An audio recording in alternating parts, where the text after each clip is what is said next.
Aku adalah istri yang setia, ibu yang selalu hadir, dan perempuan yang percaya bahwa rumah tangga dibangun dengan cinta. Sampai suamiku bilang dia ingin menampung keponakan dari luar kota. Aku mempercayainya sampai aku menemukan pakaian dalamnya di dalam mobil suamiku sendiri. Sejak saat itu, semuanya berubah. Tapi aku tidak berteriak, tidak mengusir. Aku memilih diam dan bersiap pergi. Sebelum aku melanjutkan ceritanya, sapa aku di kolom komentar. Siapa namamu? Dan dari mana asalmu? Agar kita bisa mengenal lebih jauh. Karena ini bukan sekedar cerita. Aku Arumi. Usia pernikahanku dengan Arfan sudah menginjak tahun ke-9. Kami menikah saat aku berusia 23 tahun. Dan kini kami memiliki seorang putra kecil bernama Raffi yang baru saja genap berusia 6. Arfan adalah sosok suami yang bogi mata luar, tampak sempurna, ramah, bertanggung jawab, dan sukses menjalankan usaha Travelnia yang mulai berkembang pesat. Banyak yang bilang aku beruntung, dan jujur saja, selama ini aku pun berpikir begitu. Setiap pagi, rutinitas kami nyaris selalu sama.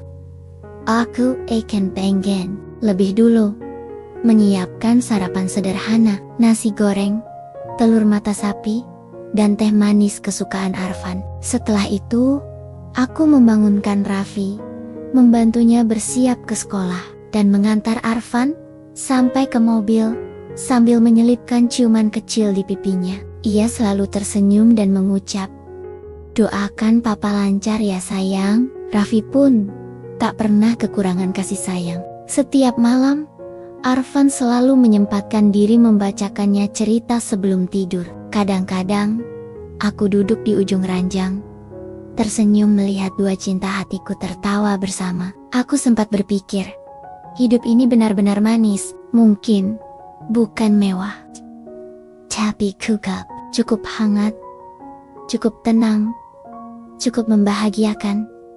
Aku tidak bekerja kantoran, tapi kesibukan rumah sudah membuatku merasa seperti CEO rumah tangga, mulai dari memasak, mengatur pengeluaran bulanan, sampai menjadi guru les kecil untuk Raffi di sore hari. Arfan sering bilang, kalau aku bisa kerja tenang di luar, itu karena kamu jaga semuanya di rumah. Kata-katanya membuatku merasa dihargai, membuatku percaya bahwa posisi ini adalah peran yang penting, bahkan mulia. Kadang, kami pergi berlibur keluar kota, tidak jauh. Biasanya hanya ke puncak, atau ke pantai terdekat. Tapi momen itu selalu penuh tawa. Foto-foto di galeri HP-ku dipenuhi. Wajah kami bertiga, tertawa di bawah cahaya matahari. Aku bahkan sempat berpikir, mungkin inilah yang namanya hidup yang nyaris sempurna. Tapi, ya, hanya nyaris.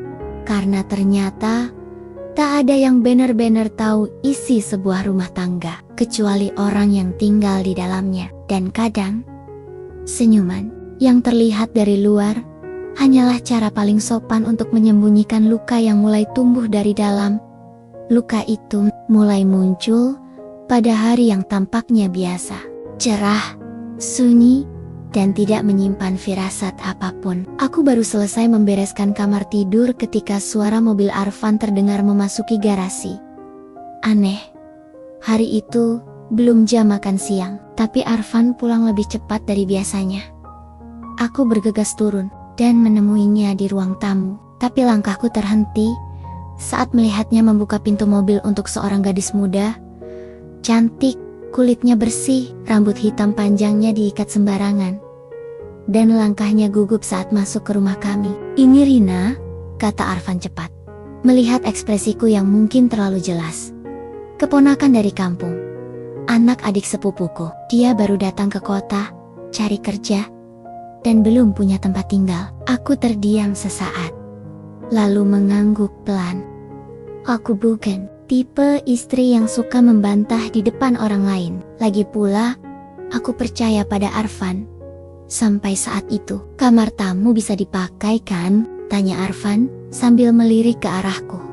Seperti meminta izin, tapi juga sudah mengambil keputusan sendiri. Aku mengangguk lagi. Hari-hari berikutnya berjalan dengan cepat. Rina terlihat sangat pemalu dan pendiam. Ia tidak banyak bicara. Lebih sering menunduk.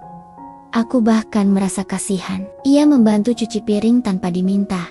Dan selalu menawarkan diri menyapu halaman. Tapi, entah kenapa, sejak malam pertama dia tidur di rumah kami, aku mulai sering terbangun tengah malam. Ada perasaan tidak nyaman yang tidak bisa aku jelaskan. Perasaan seperti sedang berbagi sesuatu yang tidak seharusnya dibagi. Bukan baju, bukan makanan, tapi ruang, energi, atau entah apa. Yang paling membuatku tak tenang adalah cara Arfan bersikap pada Rina. Awalnya memang biasa saja, tapi semakin hari, ia semakin terlihat santai di hadapannya. Mereka mulai bercanda, kadang tertawa bersama saat menonton TV. Aku coba mengusir prasangka buruk, tapi saat aku duduk di samping mereka, Arfan tiba-tiba diam, dan Rina langsung pamit ke kamar. Seperti ada batas yang tak boleh kutembus. Aku ingin percaya, ini hanya aku yang terlalu sensitif. Tapi hati seorang istri kadang bisa mencium bahaya, bahkan sebelum mata menangkapnya. Dan malam itu, saat aku berdiri di balik tirai jendela, kulihat Arfan menyentuh pundak Rina pelan saat membantunya membawa galon air ke dapur. Rina hanya tersenyum kecil, tanpa menolak. Tak ada pelukan, tak ada pelanggaran jelas, tapi aku tahu sentuhan itu bukan sentuhan antara paman dan keponakan. Aku tahu, tapi anehnya, tak ada satupun yang bisa kujadikan bukti.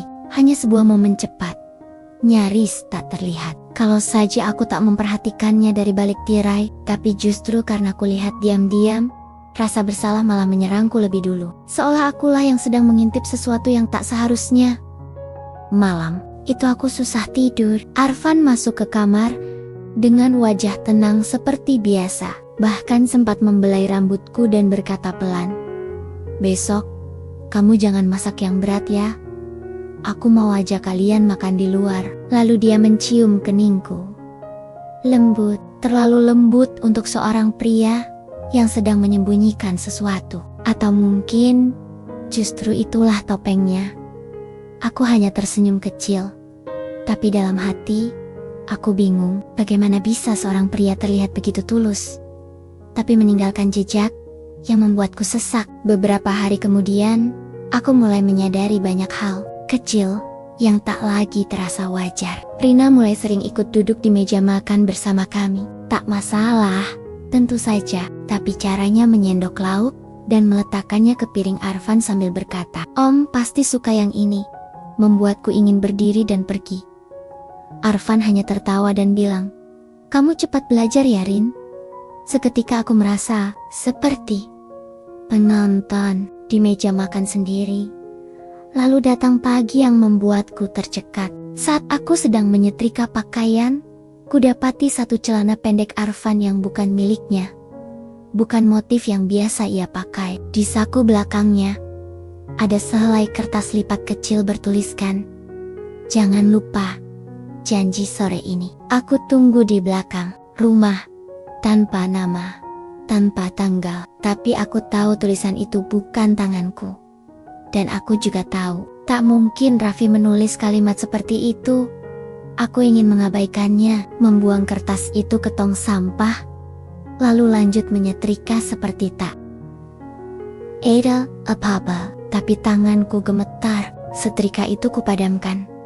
Dan aku hanya bisa terduduk di pinggir ranjang, menatap keluar jendela dengan kepala penuh tanda tanya, dan dada yang mulai panas. Mungkin aku salah, mungkin aku terlalu curiga. Tapi bisakah seorang istri salah saat nalurinya mulai berteriak pelan? Dan bisakah seorang ibu terus diam saat mulai merasa rumah ini tak lagi jadi tempat teraman untuk anaknya? Pertanyaan itu terus mengendap dalam pikiranku sepanjang malam. Bahkan saat aku mencoba memejamkan mata di samping tubuh suamiku yang hangat, tapi terasa asing. Keesokan paginya, saat matahari baru mengintip dari balik jendela kamar, aku terbangun lebih awal dari biasanya. Bukan karena alarm, tapi karena gelisah yang menumpuk. Aku turun ke dapur untuk menyiapkan sarapan seperti biasa, mencoba menjalani rutinitas agar pikiranku tetap waras. Namun, saat aku sedang mengiris bawang, aku mendengar suara langkah kaki. Dua pausing, langkah yang pelan, hati-hati, seperti tidak ingin terdengar. Aku mengintip dari balik pintu dapur. Di ruang tamu, Arfan dan Rina berdiri berdekatan. Terlalu dekat. Rina memegang cangkir teh, dan Arfan membetulkan tali apron yang melorot dari bahunya dengan tangannya sendiri. Aku berdiri kaku, lidahku keluh, padahal ingin rasanya berteriak. Tapi, tidak ada yang kulakukan, hanya berdiri di balik tembok, seperti penonton dalam drama murahan, yang menyayat logika dan hati sekaligus. Detik berikutnya, Rina tertawa kecil, senyumnya manis. Terlalu manis untuk perempuan yang hanya keponakan dari kampung. Arfan menyambut tawanya dengan tatapan lembut, yang entah sejak kapan tak lagi ia berikan padaku. Dan saat aku masuk dapur, seolah baru datang, keduanya langsung pura-pura sibuk. Rina kembali ke kamarnya sambil menunduk, dan Arfan duduk di kursi sambil membuka ponsel. "Pagi sayang," katanya sambil tersenyum. Aku balas dengan senyuman paling palsu yang pernah kubuat seumur hidupku. Hari itu aku mulai mencatat dalam hati cara mereka saling bicara, caranya memanggil, cara Rina tertawa hanya saat Arfan ada di rumah. Semua seperti teka-teki. Dan aku, si istri yang dulu tak pernah curiga, kini menjadi penyelidik dalam rumah sendiri. Yang membuatku makin sakit adalah kenyataan bahwa Raffi, anakku, masih memanggil Rina dengan sebutan Tante Rina. Ia bahkan sering duduk di pangkuannya sambil bermain. Rina memperlakukan Raffi seperti keponakan sungguhan, seolah semuanya memang sah. Dan Arfan, ia tetap bersikap seolah tak ada yang berubah. Tapi aku tahu, cinta yang dulu membuatku tenang, kini mulai berubah bentuk, bukan lagi pelindung, tapi perlahan menjadi sesuatu yang menyesakkan. Aku mulai sadar, pertahananku tidak bisa hanya berdasarkan rasa percaya. Aku butuh bukti, bukan untuk membongkar, tapi untuk menyelamatkan diriku dan anakku. Dan semesta, entah sedang iba atau kejam, memberikannya lebih cepat dari yang kuduga. Hari itu, hari Sabtu, Arfan bilang ingin mengajak Raffi keluar sebentar, cari mainan, katanya. Aku tentu mengizinkan. Aku pikir, mungkin itu waktu yang baik, agar aku bisa punya sedikit ketenangan, atau paling tidak, ruang untuk berpikir tanpa tatapan Rina yang terus membuatku gelisah. Setelah mereka pergi, aku membersihkan rumah seperti biasa. Tapi saat membuka pintu mobil Arfan untuk mengambil botol minum Raffi yang tertinggal, aku menemukan sesuatu yang membuat tanganku langsung melemah. Di bawah jok belakang, terselip sehelai pakaian dalam perempuan, kecil, berenda, dan bukan milikku. Aku berdiri kaku di samping mobil. Matahari siang menusuk kulit, tapi tubuhku malah menggigil. Aku ingin percaya itu bukan milik Rina. Aku ingin berpikir, mungkin itu terselip dari cucian atau nyasar, entah bagaimana. Tapi bagaimana bisa? Kenapa ada di mobil Arfan? Dan kenapa tersembunyi? Jantungku berdetak terlalu cepat saat ku bawa benda itu masuk ke dalam rumah. Ku periksa ke lemari cucian, ke kamar mandi, ke tempat-tempat biasa. Tidak ada potongan pakaian lain seperti itu. Semua terasa asing, termasuk perasaanku sendiri terhadap rumah ini. Saat Arfan pulang bersama Raffi, aku mencoba bersikap biasa. Ku tatap wajahnya likat-likat saat ia meletakkan belanjaan di meja, lalu mencium pipiku sejenak. Aku beli boneka dinosaurus yang bisa nyala. Lihat tuh, Raffi sampai gak mau lepas, katanya sambil tertawa kecil. Aku tersenyum. Tapi hatiku kosong. Malamnya, aku menaruh pakaian dalam itu di atas meja nakas, menunggunya masuk kamar. Arfan tampak terkejut saat melihatnya. Ia menatapku, lalu tersenyum kecil. Senyum yang sangat aku benci malam itu. Mungkin nyasar dari cucian. Bisa jadi punyanya Rina. Masuk ke mobil waktu dia bantuin bawa belanjaan tempo hari. Katanya, cepat, tanpa terlalu memandang mataku. Aku hanya diam. Dalam hati aku tahu, jawaban cepat adalah tanda kebohongan yang sudah disiapkan. Tapi aku juga tahu, menghadapi kebohongan, kadang butuh lebih dari sekadar emosi. Butuh strategi, butuh kesabaran. Dan malam itu, untuk pertama kalinya sejak menikah, aku tidur membelakangi Arfan. Tanpa sepatah kata pun. Dan lebih menyakitkan lagi, dia tidak mencoba memelukku. Padahal selama ini, dalam setiap pertengkaran kecil atau kesalahpahaman, pelukan Arfan selalu jadi penutup yang menenangkan. Tapi malam itu, tidak ada tangan yang meraihku, tidak ada bisikan minta maaf, hanya keheningan yang makin keras suaranya di dalam kepalaku. Pagi harinya, aku bangun lebih awal, bukan karena alarm, bukan juga karena harus menyiapkan sarapan. Tapi, karena dadaku sesak. Ada sesuatu yang tertahan sejak malam sebelumnya, seperti air mata yang belum sempat jatuh dan hanya menggantung di sudut hati. Aku masuk ke dapur, menyalakan kompor, dan menatap air yang mulai mendidih. Tapi pikiranku jauh tentang Arfan, tentang Rina, tentang benda itu yang masih tersembunyi di laci meja rias, dan tentang bagaimana caranya aku tetap tersenyum hari ini. Ketika Arfan dan Rina duduk di meja makan, aku hanya berdiri, melihat mereka dari sudut ruang, seperti orang asing di rumah yang dulu kubangun dengan cinta. "Mbak Arumi nggak makan?" tanya Rina pelan. Nada suaranya halus, tapi entah kenapa, telingaku justru mendengarnya seperti ironi. Aku mengangguk kecil. "Nanti aja." Mataku menatap Rina, dan dia sempat menunduk, tapi hanya sebentar. Setelah itu, ia menatapku balik dan tersenyum. Senyum itu lagi. Senyum yang tak bisa dijelaskan. Bukan sekadar ramah, tapi seolah berkata, "Aku tahu kamu tahu." Arfan memotong telur dadar dan menyodorkannya ke arah piring Rina. "Ini favorit kamu ya?" katanya pelan. Aku terdiam. Aku yang membuat telur itu. Aku yang berdiri sejak subuh. Tapi pujian itu, perhatian itu, ditujukan ke orang lain. Hari itu, aku mulai merasa benar-benar sendirian. Raffi pulang dari sekolah, dan langsung berlari ke arah Rina. "Tante Rina, lihat nilai ulangan aku." Rina tertawa, memeluk Raffi, dan memujinya, seolah ia memang bagian dari keluarga. Arfan hanya berdiri di dekat mereka, tersenyum, sementara aku berdiri di ambang pintu, merasa seperti tamu yang lupa dijamu. Malamnya, saat ku tatap cermin di kamar, aku tak mengenali wajahku sendiri. Aku lelah, tapi bukan lelah karena pekerjaan rumah. Aku lelah karena harus pura-pura baik-baik saja. Padahal hati ini seperti dirusak pelan-pelan dengan kebohongan yang disiram setiap hari, seperti air hujan di tanah yang sudah basah. Dan untuk pertama kalinya, aku berbisik pada bayangan di cermin, "Apa aku masih punya tempat di rumah?"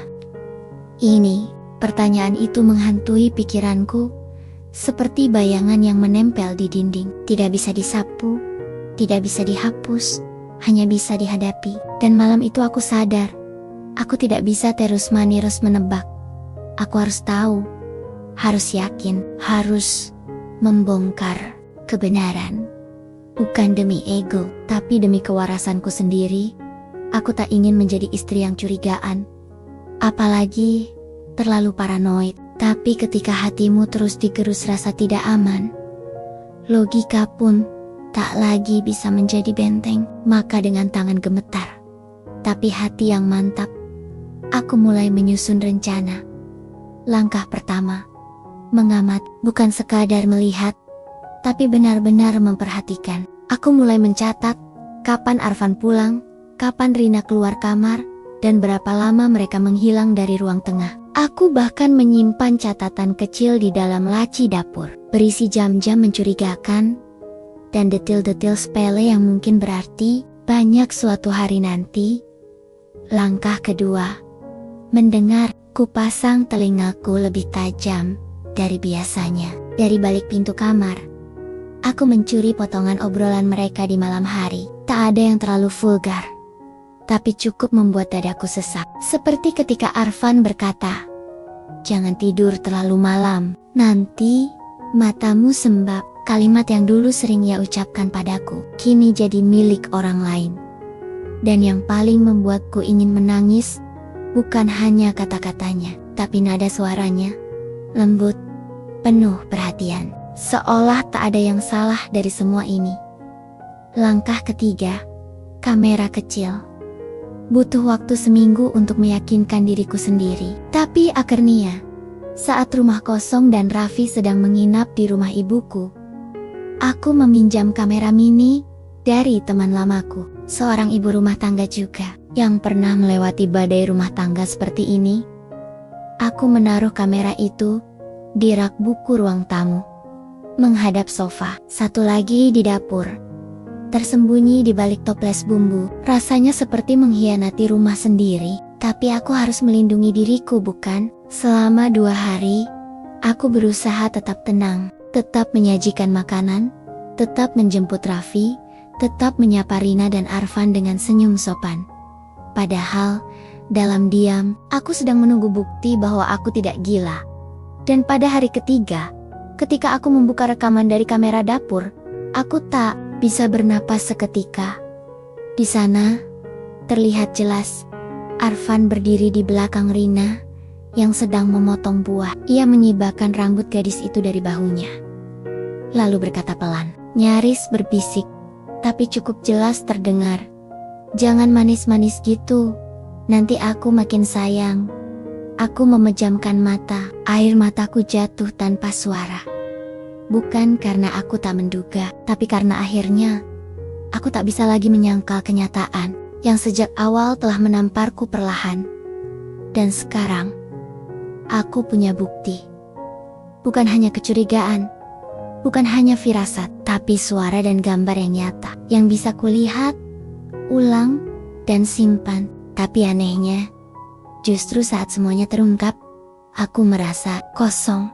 Malam itu, aku duduk sendirian di ruang tamu. Lampu sengaja kupadamkan, menyisakan cahaya remang dari jendela yang tak sepenuhnya tertutup tirai. Rina sudah masuk kamar. Arfan masih di luar, katanya lembur. Katanya ada klien dari luar kota.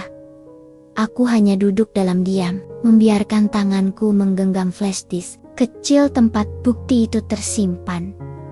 Ingin rasanya aku menghempaskan semua ke wajahnya. Begitu ia pulang, ingin rasanya berteriak, menuntut, mengguncang tubuhnya dan bertanya, "Apa salahku? Sampai kamu tega memilih dia di rumah yang kita bangun bersama?" Tapi aku tak melakukannya. Aku hanya duduk dan menunggu dia masuk rumah, dan bertingkah seolah tak ada yang berubah. Ketika Arfan akhirnya pulang, sekitar pukul 11 malam, ia masuk sambil tersenyum kecil. "Kamu belum tidur?" tanyanya lembut.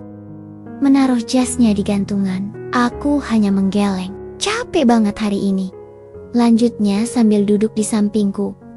Meraih bahuku, aku menoleh pelan. Tatapan kami bertemu, dan untuk pertama kalinya, aku menatap matanya. Bukan sebagai istri yang rindu, tapi sebagai perempuan yang sedang menahan badai di dadanya. "Capek ya karena kerja, atau karena harus jaga 2 hati sekaligus?" tanya aku pelan. Ia terdiam, senyumnya runtuh sepersekian detik, sebelum ia tertawa pendek dan menjawab, "Kamu terlalu banyak mikir, terlalu banyak mikir." Kalimat yang dulu kuanggap bercanda, kini terdengar seperti pisau tumpul yang ditusukkan lambat-lambat ke dalam luka yang belum kering. Aku bangkit, berjalan pelan ke kamar, meninggalkannya sendiri di ruang tamu. Tidak ada air mata malam itu, tidak juga marah, hanya hening yang mendidih di dalam tubuhku. Dan di sanalah, dalam gelap kamarku sendiri, aku tahu, diam tidak akan menyelamatkanku. Tapi ledakan emosi juga bukan jawabannya. Yang kubutuhkan adalah waktu dan rencana. Karena jika suamiku bisa memalsukan wajahnya setiap hari, maka aku pun akan belajar untuk berpura-pura tidak tahu, sambil diam-diam menyusun langkah selanjutnya. Dan itulah yang kulakukan. Aku mulai menjalani hari-hari seperti biasa, tapi dengan pandangan yang tak lagi sama. Segalanya kini seperti panggung sandiwara, dan aku adalah penonton sekaligus pemainnya. Arfan tetap bersikap manis. Ia bahkan sesekali membawakan bunga atau makanan kesukaanku sepulang kerja. Hal yang sudah lama tidak ia lakukan, tapi perhatian itu datang terlambat. Hatiku sudah terlanjur waspada, dan setiap senyumannya bukannya membuatku tenang, justru terasa seperti jebakan. Rina pun semakin luas. Ia berjalan di rumah ini dengan langkah ringan, seolah bukan lagi tamu, tapi pemilik kedua. Ia ikut menata meja makan, menyalakan lilin aromaterapi, bahkan suatu hari menyiapkan makan malam saat aku sedang mengantar Raffi les. "Aku bantu masak ya, Mbak Rumi, biar gak capek terus," katanya sambil tersenyum. Tapi senyum itu tidak sampai ke matanya. Aku hanya membalas pelan, "Iya, terima kasih." Tapi malam itu, aku tak tahan lagi. Setelah Rina masuk ke kamarnya, dan Raffi sudah tidur pulas, aku duduk berdua dengan Arfan di ruang tengah. Lampu sengaja aku redupkan, agar suasana lebih tenang. Aku butuh bicara, tanpa teriakan, tanpa emosi, tapi langsung ke inti. "Aku mau tanya," ujarku pelan. Arfan menoleh. "Tentang apa, Rina?" Dia tersenyum, senyum andalannya yang selalu tampak tenang. "Rina kenapa? Apa kamu yakin dia keponakanmu?" tanyaku dengan nada datar. Aku sudah cek fotonya di media sosial. Tidak ada satupun foto keluarga yang membuktikan itu. Arfan tertawa pelan. "Ya ampun, kamu sampai segitunya, Arumi. Kamu ini terlalu banyak curiga. Rina itu anak sepupu jauh. Wajar kalau nggak banyak jejaknya di medsos. Dia juga anaknya tertutup. Kamu cemburu ya?" "Cemburu," kata itu meluncur dari mulutnya seperti tuduhan yang merendahkan. Sialas, kecurigaanku hanyalah ledakan emosi dari perempuan yang terlalu posesif. Aku tersenyum, tapi kali ini senyumanku justru membuatnya diam. "Kalau memang aku cemburu, itu wajar, karena kamu suamiku, dan dia tinggal di rumah ini. Tapi kalau aku berhenti cemburu, kamu harus takut." Arfan menatapku lebih lama dari biasanya, tapi tak ada bantahan yang keluar dari mulutnya. Ia hanya mengalihkan pandangan, lalu berdiri. "Sudahlah, malam-malam gini kok cari ribut." Aku membiarkannya pergi ke kamar, tanpa mengejarnya. Karena malam itu, aku bukan sedang cari ribut, aku sedang menguji apakah hatiku masih punya tempat di sisinya. Dan tampaknya jawabannya semakin jelas, terlalu jelas. Aku tak bisa lagi membenarkan apapun. Semua jawaban Arfan terlalu rapi, terlalu sempurna, terlalu cepat muncul, seperti skenario yang sudah ia hafal jauh sebelum aku sempat bertanya. Tapi ada satu hal yang belum ia perhitungkan, bahwa seorang perempuan yang disakiti bisa menjadi sangat tenang justru ketika ia sedang merencanakan sesuatu. Dan rencanaku dimulai pagi itu. Rina pergi ke minimarket, dan Arfan sudah berangkat kerja. Aku menggunakan kesempatan itu untuk masuk ke kamar tamu, kamar yang sejak 2 bulan terakhir menjadi tempat tinggal gadis itu. Ku kunci pintunya dari dalam dan mulai menggeledah dengan sangat hati-hati, bukan untuk mencuri, tapi untuk mencari. kejujuran yang selama ini disembunyikan dariku. Laci pertama berisi kosmetik dan alat-alat perawatan wajah. Laci kedua lebih penuh, beberapa map dan dokumen yang sebagian besar sudah tersusun rapi. Tapi di balik tumpukan baju di koper, aku menemukan satu amplop besar yang membuat jantungku berdetak lebih cepat. Sebuah berkas fotokopi kartu identitas, slip pembayaran hotel, dan beberapa lembar bukti transfer bank. Semuanya atas nama Rina, tapi bukan ke alamat keluarga manapun. Salah satu alamat tujuan transfer bahkan tertulis A atau N, Arfan Rahmat. Tanganku gemetar. Jadi ini bukan sekadar hubungan pura-pura keluarga, ini lebih dari itu. Mungkin lebih lama dari yang kubayangkan. Kupotret semua bukti itu dengan ponselku, dan saat hendak keluar dari kamar, mataku tertumbuk pada bingkai foto kecil yang tergeletak di bawah bantal. Di dalamnya, foto Rina bersama Arfan. Bukan seperti foto keluarga, tapi seperti pasangan. Di tempat wisata, tersenyum begitu dekat, terlalu mesra. Aku berdiri lama di depan cermin kamar itu, tempat yang selama ini kutata dengan niat baik, dengan handuk bersih, selimut lembut, dan wangi pengharum ruangan. Kupikir aku sedang menjamu keluarga jauh, tapi ternyata aku sedang merawat luka yang perlahan menancap di tubuh rumah tanggaku sendiri. Sore harinya, aku pura-pura menyapa Rina seperti biasa. Ia tak tahu bahwa aku sudah melihat wajah aslinya di dalam bingkai itu. Ia tak tahu bahwa setiap senyuman yang kubalas hari mengandung satu kalimat diam yang belum kuucapkan. Siapa kamu sebenarnya? Dan sejak kapan kamu tidur dengan suamiku? Pertanyaan itu hanya bergema dalam hati, tapi rasanya cukup untuk membuat dadaku sesak setiap kali melihat mereka berjalan di rumah yang dulu aku pikir milikku, rumah kami. 1 minggu setelah aku menemukan foto itu, segalanya menjadi lebih jelas, tapi juga lebih menyakitkan. Arfan mulai lebih sering pulang larut malam. Rina pun tampak lebih percaya diri, bahkan sesekali keluar kamar dengan pakaian tidur yang terlalu tipis untuk ukuran tamu. Dan yang lebih menyayat, Arfan tak lagi berusaha menyembunyikan perhatiannya. Ia tertawa lebih keras pada candaan Rina. Ia memuji masakan yang aku tahu bukan buatan tanganku. Dan setiap kali aku masuk ke ruangan, keduanya diam, seolah-olah aku adalah gangguan, bukan istri. Aku mencoba bicara sekali lagi dengan Arfan malam itu di kamar. Kalau memang kamu cinta dia, kenapa tidak kau jujur padaku sejak awal? Ia mendesah pelan. Kenapa sih kamu terus bahas ini? Aku capek. Jangan bawa-bawa emosi ke rumah. Rina cuma butuh tempat tinggal sementara. Kamu ini cemburuan banget. Sam di ruin. Lagi-lagi kata itu.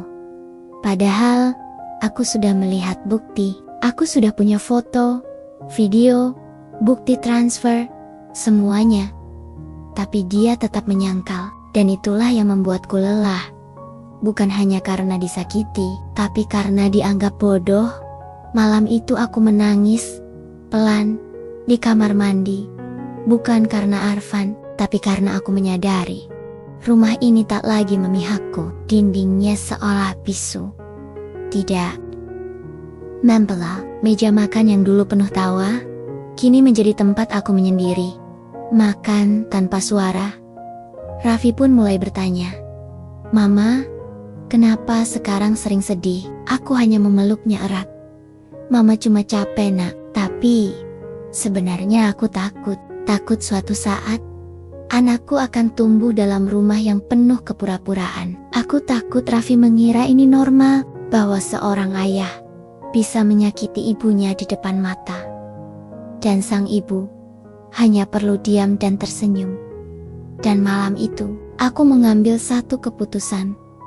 Aku harus pergi, bukan karena kalah, tapi karena aku tak mau tinggal di rumah yang tak lagi menjadi tempat pulang, hanya jadi tempat menyaksikan kebohongan berjalan kaki di depanku, dengan sandal rumah yang dulu kubelikan. Tapi sebelum aku pergi, aku akan meninggalkan sesuatu yang akan membuat mereka tahu bahwa aku bukan istri yang bisa disingkirkan begitu saja. Aku tak tahu dari mana datangnya keberanian itu. Mungkin dari air mata yang terlalu sering kutelan, atau dari hati yang sudah lelah berharap. Tapi malam itu, aku mulai menyiapkan semuanya. Bukan lagi untuk bertahan, tapi untuk pergi dengan kepala tegak. Langkah pertamaku adalah ke pengacara. Bukan untuk menggugat, belum, tapi untuk bertanya, meminta nasihat, dan yang paling penting, menyimpan bukti. Bisa dibuktikan secara hukum. Bu, kata pengacara itu, setelah aku memperlihatkan rekaman, foto, hingga bukti transfer. Kalau ibu memilih jalur resmi, posisi ibu sangat kuat. Aku mengangguk. Tapi bukan itu tujuanku. Aku belum ingin bicara tentang perceraian. Belum, setidaknya sampai aku yakin bahwa yang akan tersakiti bukan hanya aku. Langkah kedua, aku membuat salinan seluruh bukti. Kutaruh dalam satu map biru, rapi. Aku menulis surat, bukan surat cinta, tentu saja, tapi surat penutup dari seorang istri yang tak ingin lagi dimanfaat. Kalimatnya kutulis dengan tangan gemetar, tapi setiap katanya jujur, tajam, dan tenang. Dan pada malam keempat sejak aku membuat keputusan itu, aku menunggu. Bukan dengan marah, tapi dengan tenang. Seperti seseorang yang tahu badai akan datang, tapi dia sudah siap menatap langit tanpa payung. Rina baru saja keluar dari kamar mandi. Rambutnya basah, mengenakan daster tipis warna peach. Arfan duduk di ruang tengah, sambil memainkan ponsel. Aku masuk pelan ke ruang itu, membawa map biru di tanganku. Arfan, boleh bicara sebentar? Ia menoleh. Rina ikut menoleh, lalu pura-pura hendak masuk kamar. Tidak usah pergi, Rin, kataku tenang. Justru ini juga tentang kamu. Wajah Arfan mulai berubah. Kamu kenapa sih? Mulai lagi drama. Aku tersenyum. Kalau ini drama, aku bukan tokoh utamanya. Kalian berdua yang menulis naskahnya. Aku letakkan map biru di meja, lalu duduk. Di dalamnya ada bukti, video, foto, bukti transfer, dan satu surat dariku. Rina tampak pucat. Arfan hanya tertawa miris. Kamu ngapain kayak gini, Arumi? Aku menatapnya lurus-lurus. Karena aku bukan boneka, aku manusia. Ibu dari anakmu. Dan wanita yang kamu pilih dulu. Sebelum kamu memilih bermain api dengan gadis yang bahkan kamu sembunyikan di balik nama keponakan. Tak ada teriakan, tak ada tangisan, tapi keheningan yang mengendap itu jauh lebih menyakitkan dari apapun. Arfan menunduk, Rina menendok, tapi aku berdiri. Besok pagi, aku dan Raffi akan pindah ke rumah ibu dulu. Aku tidak akan menghalangi kalian, tapi aku juga tidak akan membiarkan anakku tumbuh dalam kebohongan. Dan saat aku melangkah ke kamar, kutinggalkan mereka dengan satu kalimat terakhir. Kalau aku bisa diam selama ini, bukan karena aku lemah, tapi karena aku tahu wanita yang tenang adalah wanita yang sedang menguatkan dirinya untuk pergi. Dan kali ini, aku benar-benar pergi. Pagi itu, aku bangun sebelum matahari terbit. Aku mengepak pakaian Raffi, lalu pakaianku sendiri. Tidak banyak, hanya cukup untuk beberapa hari ke depan. Sisanya akan kupikirkan nanti. Aku tidak menangis, tidak juga gemetar. Yang ada hanya diam dan detak jantung yang mengiringi setiap lipatan baju yang masuk ke koper. Raffi belum tahu apa-apa, tapi saat aku memeluknya sambil berkata, "Hari ini kita menginap di rumah Uti ya?" Ia hanya mengangguk riang. Dunia anak-anak memang sesederhana itu. Tapi aku tahu, cepat atau lambat, ia akan bertanya. Dan ketika saat itu tiba, aku akan pastikan jawabanku tidak menyakitinya. Walau mungkin akan menyakitiku, Arfan bangun ketika aku sudah hampir selesai. Wajahnya masih kantuk, rambutnya acak-acakan. Tapi begitu melihat koper dan Raffi sudah berpakaian lengkap, ia langsung menegang. "Kamu mau kemana?" Aku menatapnya. "Ke tempat yang lebih damai." "Kamu serius? Bukankah kamu yang serius duluan?" "Waktu memutuskan memilih dia," jawabku sambil menunjuk ke arah koridor, di mana suara langkah Rina baru saja terdengar. Rina muncul, berdiri di ambang pintu. Wajahnya tegang, tapi tetap menatapku dengan sikap defensif. "Mbak Arumi, jangan lebay deh, ini rumah Mbak juga. Kita bisa bicarakan baik-baik." Aku tertawa pelan. Bukan karena lucu, tapi karena akhirnya mereka mulai gugup. "Luku, ya, selama 2 bulan ini kalian tidur nyenyak, makan enak, tertawa di belakangku, tapi baru sekarang kalian sadar. Aku adalah alasan rumah ini terasa seperti rumah. Dan ketika aku pergi, baru kalian tahu artinya kehilangan." Arfan mendekat. "Kamu gak perlu pergi, Arumi.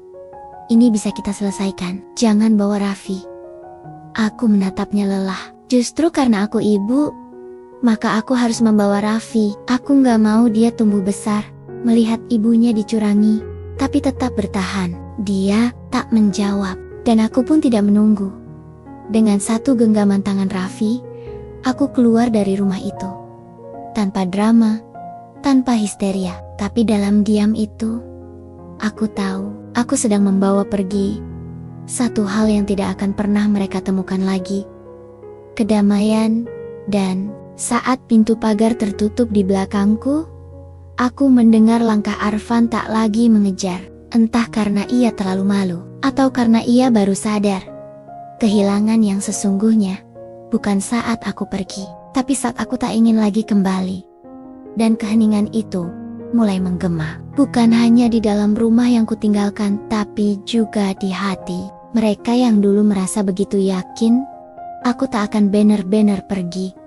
Hari-hari setelah kepindahanku berjalan lambat di rumah ibu, aku mencoba menjalani rutinitas seperti biasa. Tapi tetap saja, setiap malam menjelang, ada luka yang dayam-dayam menyusup ke dalam sunyi. Luka yang bukan berasal dari pengkhianatan semata, tapi dari kenyataan bahwa aku sudah tidak bisa lagi menyebut rumah pada tempat yang dulu kusebut milikku.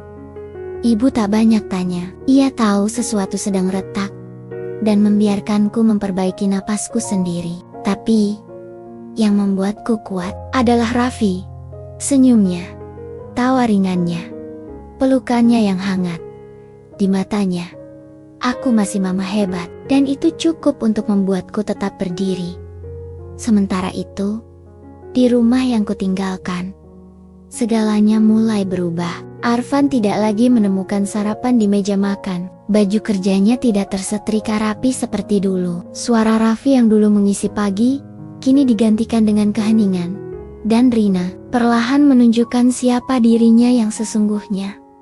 Arfan menceritakannya secara tidak langsung melalui pesan singkat yang ia kirim padaku seminggu setelah kepergianku. Rina mulai berubah. Dia sering keluar malam, mulai banyak alasan. Rumah ini terasa hampa. Aku gak nyangka akan seperti ini. Aku membaca pesannya berulang-ulang, tapi tidak kubalas. Karena ketika seseorang baru menyadari nilaimu setelah kamu pergi, itu bukan cinta, itu kehilangan. Beberapa hari kemudian, aku mendengar kabar dari tetangga. Rina pergi dari rumah. Kabarnya ia bertengkar hebat dengan Arfan. Katanya, ia merasa dikekang. Katanya, Arfan terlalu banyak menuntut. Lucu, pikirku. Dulu aku yang dituduh terlalu sensitif, tapi kini giliran dia merasakannya. Dan malam itu, Arfan datang ke rumah ibu. Ia berdiri di depan pagar, menatapku dari kejauhan. Aku kuma pengen ngobrol sebentar, katanya lirih. Aku berdiri di ambang pintu, tidak mendekat, tidak pula mengusirnya. Tapi aku tahu, inilah akhirnya, saat dimana dia akhirnya berdiri di tempat yang dulu kutempati sebagai orang yang tak tahu apakah masih punya tempat atau sudah benar-benar kehilangan. Karena akhirnya rumah itu memang tidak lagi hangat, tapi bukan karena aku pergi, melainkan karena ia membiarkan seseorang yang mencintainya benar-benar hilang. Dan sekarang, orang itu, aku, sedang berdiri di ambang pintu, menatap masa lalu yang datang mengetuk dengan wajah penuh penyesalan. Arfan masih berdiri di luar pagar, tak berani mendekat. Seolah tahu, batas itu bukan hanya pagar besi, tapi tembok, kepercayaan yang sudah lama runtuh. Aku cuma pengen ngobrol sebentar, katanya lagi, suaranya lirih. Dan untuk pertama kalinya, tidak terdengar sombong. Aku menarik napas panjang, lalu membuka gerbang. Setengah cukup untuk mendengarkan, tapi belum cukup untuk memaafkan. Kami duduk berdua di bangku taman kecil depan rumah. Langit, malam cerah, tapi hening. Kami lebih pekat dari bintang-bintang. Aku salah, Rum, katanya akhirnya. Aku diam. Aku kira kamu gak akan benar-benar pergi. Aku kira kamu cuma marah sebentar. Tapi, sejak kamu gak ada, aku baru ngerti. Ternyata bukan Rina yang bikin rumah itu nyaman, tapi kamu. Aku menoleh, menatap matanya yang mulai berkaca, tapi luka di hatiku terlalu dalam untuk langsung luluh hanya karena air mata. Kenapa baru sekarang kamu sadar, Fen? Setelah semua aku lalui sendiri, setelah aku harus menjelaskan pada Raffi, kenapa ayahnya gak lagi makan malam bareng kami. Ia tertunduk. Aku bodoh. Aku terlalu terlena. Rina cuma Engin Luwet, gak pernah benar-benar menggantikan kamu. Aku tersenyum pahit. Masalahnya, kamu membiarkan angin itu tinggal terlalu lama, sampai semua yang kamu bangun bersamaku, kamu tiup sendiri keluar jendela. Ia mendekat. Tolong beri aku kesempatan. Dan di sanalah aku tahu. Inilah titiknya. Titik di mana seorang perempuan harus memilih. Mempertahankan cinta lama yang retak, atau membangun hidup baru tanpa harus berdiri di atas luka. Aku gak tahu jawabannya malam ini, Van. Ujarku pelan. Tapi satu hal yang pasti, aku gak akan pernah jadi perempuan yang sama seperti dulu. Ia menatapku dalam, tak berkata apa-apa. Karena ia tahu, perempuan di depannya kini bukan lagi istri yang mudah diredam oleh rayuan, tapi seseorang yang telah menemukan dirinya sendiri lewat kehancuran. Dan aku, untuk pertama kalinya, merasa bebas. Bebas bukan karena aku pergi, tapi karena aku akhirnya tahu bahwa diriku sendiri adalah rumah, bukan bangunan besar itu.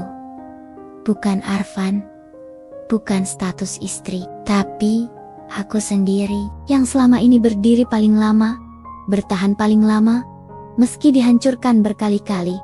Tapi tetap saja, aku perempuan, dan seorang perempuan, sekuat apapun, tetap butuh tempat menumpahkan ragu.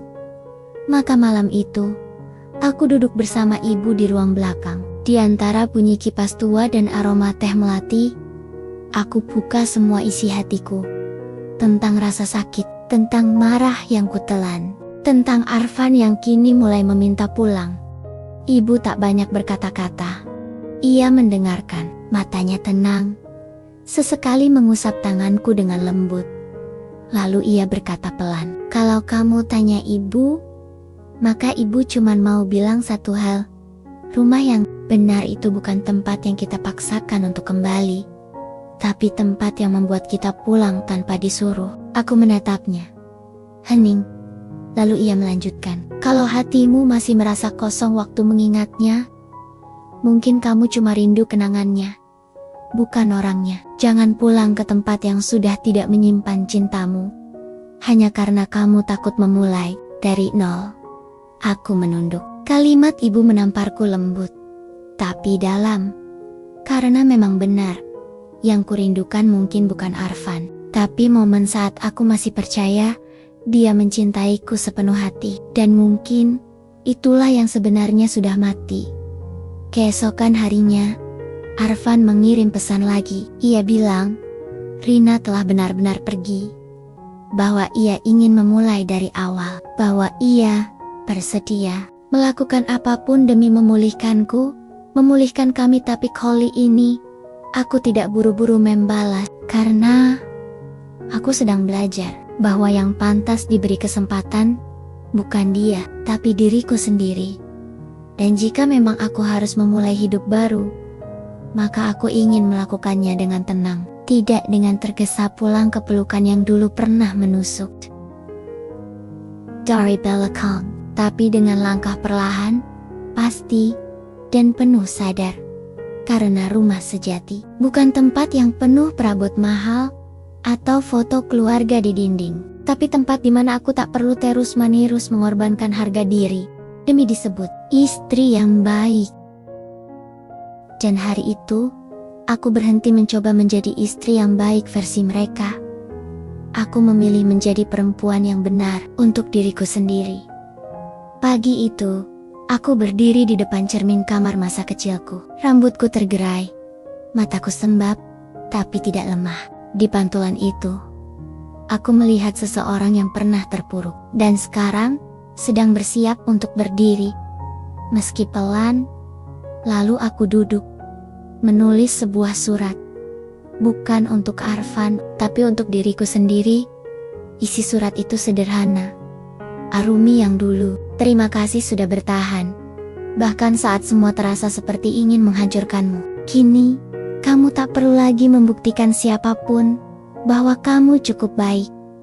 Karena kamu memang cukup dengan atau tanpa cinta yang dulu kamu perjuangkan sendirian. Jika kamu harus mencintai lagi suatu hari nanti, pastikan kamu tidak melupakan dirimu sendiri dalam prosesnya. Dan ingat, kamu pernah pergi tanpa menoleh. Dan itu adalah langkah paling berani yang pernah kamu ambil. Setelah surat itu selesai, aku merasa lega. Seolah beban lama yang kupanggul selama bertahan-tahan, kini sudah kutaruh pelan-pelan. Sore harinya, Arfan datang lagi. Kali ini ia membawa bunga, baju rapi, wajah penuh harap. Rum, maukah kamu pulang? Kita mulai lagi. Aku janji, semuanya akan beda. Aku menatapnya lama. Aku tidak marah, tidak menangis, tidak gemetar. Tapi aku tahu, jawabanku adalah simpul dari semua luka yang pernah dia buat. Terima kasih sudah datang, Van, kataku lembut. Tapi aku tidak ingin kembali ke tempat yang membuatku harus kehilangan diriku sendiri. I Terdium. Kali ini, Sangga-Sangga tak punya kata, dan aku melangkah pelan, kembali masuk ke rumah ibu, memeluk Raffi yang sedang menggambar di lantai. Mama nggak jadi ikut ayah? Tanyanya polos. Aku tersenyum. Enggak nak, Mama dan Raffi akan buat rumah baru yang gak bikin Mama nangis. Setiap malam, ia mengangguk, lalu memelukku kecil. Aku suka rumah yang itu, Ma. Dan sore itu, untuk pertama kalinya, aku merasa ringan. Bukan karena aku menang, tapi karena aku sudah memilih untuk tidak lagi tinggal di tempat yang menganggapku tak penting. Dan dari situlah, segalanya berubah. Bukan dunia luar, tapi aku sendiri. Aku mulai merancang hidupku dari awal. Bukan sebagai istri seseorang, bukan sebagai bayangan dari rumah tangga yang pernah kubangun, tapi sebagai perempuan yang tahu apa yang pantas ia perjuangkan dan apa yang sudah waktunya dilepaskan. Kupindahkan Raffi ke sekolah yang lebih dekat dari rumah ibu. Aku mulai bekerja paruh waktu di sebuah butik kecil milik sahabat lamaku. Hari-hariku sederhana, tapi penuh kendali. Aku bisa mengantar Raffi sekolah, memasak makan malam tanpa tekanan, dan menutup malam tanpa menangis lagi di kamar mandi. Kadang-kadang rasa sepi datang, tapi aku pelajari cara menemaninya. Aku tak lagi membenci kesendirian, karena ternyata sepi yang jujur jauh lebih damai daripada kebersamaan yang penuh kepura-puraan. Suatu hari, aku bertemu dengan seorang ibu muda di taman bermain. Ia baru pindah ke kota ini. Dan kami sempat berbincang lama. Saat kutanya kenapa ia pindah, ia menjawab sambil tersenyum. Karena aku akhirnya sadar, aku lebih pantas bahagia daripada hanya bertahan. Aku tersenyum karena aku tahu aku tidak sendiri. Arfan masih sesekali mengirim pesan. Kadang hanya menanyakan kabar Raffi, kadang mencoba membuka percakapan lagi. Seolah semuanya bisa kembali seperti dulu. Tapi aku tidak membencinya. Aku hanya sudah melewatinya. Aku sudah tak lagi ingin kembali. Karena sekarang aku tahu bahwa mencintai diri sendiri bukanlah bentuk egoisme. Itu adalah bentuk pertama dari penyembuhan. Dan malam itu, saat Raffi tertidur di sampingku, aku membuka lembaran buku harian yang baru. Kutulis satu kalimat sebagai pembuka bab hidupku yang baru. Aku pernah dicintai dengan cara yang salah, tapi aku memilih untuk tidak terus menyalahkan. Aku memilih untuk bertumbuh.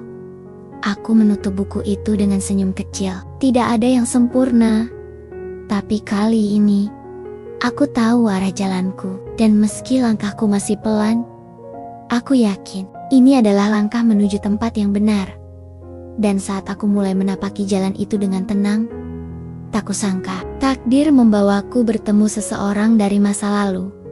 Siang itu, butik tempatku bekerja sedang ramai. Aku sedang menyusun beberapa koleksi baju di etalase saat seorang pelanggan pria masuk, mengenakan kemeja putih dan celana krem. Ia terlihat rapi, wajahnya tak asing. Butuh beberapa detik bagiku untuk mengenalinya.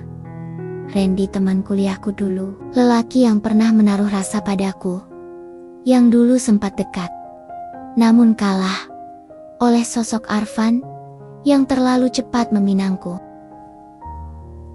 Dulu, aku yang menjauh karena merasa Arfan lebih pasti, lebih mapan, lebih siap berumah tangga.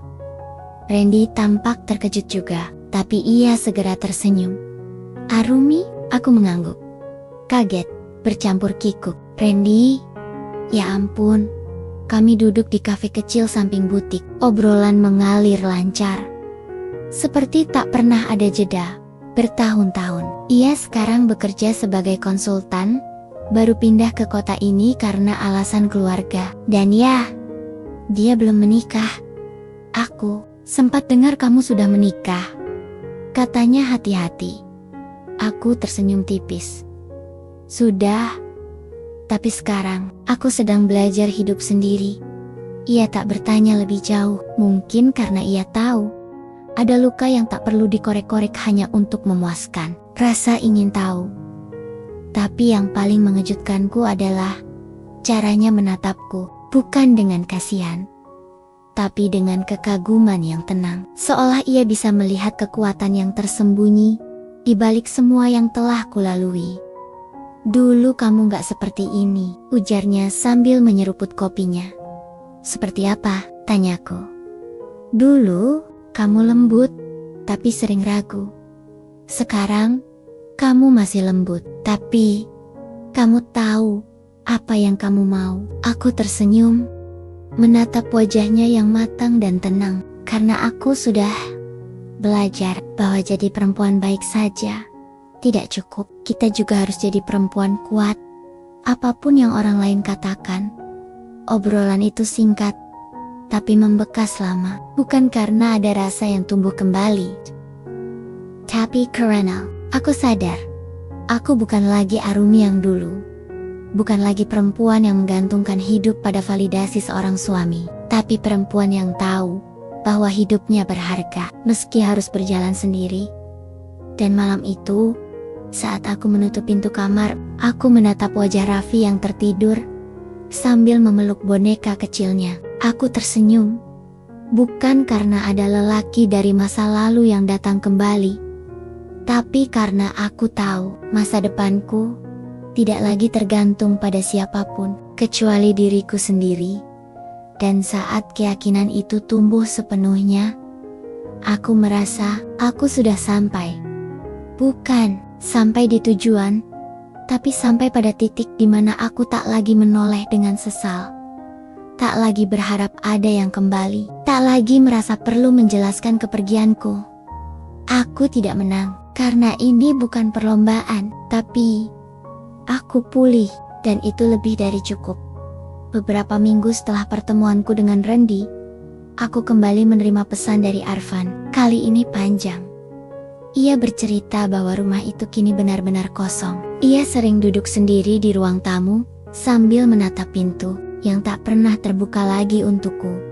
Aku tahu aku sudah kehilangan kamu, tulisnya. Dan kehilangan itu lebih menyakitkan dari yang pernah kubayangkan. Tapi, kalau suatu hari kamu bisa memaafkan, aku akan tetap di sini. Aku membaca pesan itu sambil duduk di beranda, memandangi Raffi yang sedang bermain di halaman. Angin sore menyentuh pipiku, lembut dan jujur. Dulu, aku mungkin akan menangis membaca pesan itu. Tapi sekarang, hatiku tidak lagi rapuh. Yang tersisa hanyalah rasa syukur. Karena semua itu telah membawaku ke tempat di mana aku bisa melihat diriku sendiri dengan utuh. Aku tidak membalas pesan Arfan, tapi di dalam hati, aku berkata, terima kasih, telah menunjukkan bahwa tidak semua cinta harus dipertahankan. Dan bahwa, meninggalkan, bukan selalu berarti kalah. Kadang itu adalah satu satania, bentuk kemenangan yang paling diam-diam. Beberapa bulan kemudian, aku memulai bisnis kecil, menjahit pakaian anak-anak. Dengan merek yang kuberi nama rumah kita. Sebuah nama sederhana, tapi penuh makna. Karena rumah, bagiku kini bukan lagi tempat dengan atap dan dinding, tapi rasa. Tempat di mana aku dan anakku bisa tumbuh dengan bahagia, tanpa ketakutan, tanpa pengkhianatan. Raffi tumbuh jadi anak yang ceria, dan setiap kali ia menggambar keluarga, ia menggambar dua orang saja, dirinya dan aku. Kadang aku bertanya, kenapa cuma Mama dan Raffi? Ia menjawab polos, soalnya Mama rumahku. Dan saat itu, air mataku jatuh pelan, bukan karena sedih, tapi karena akhirnya aku tahu, aku telah menjadi rumah yang sebenarnya.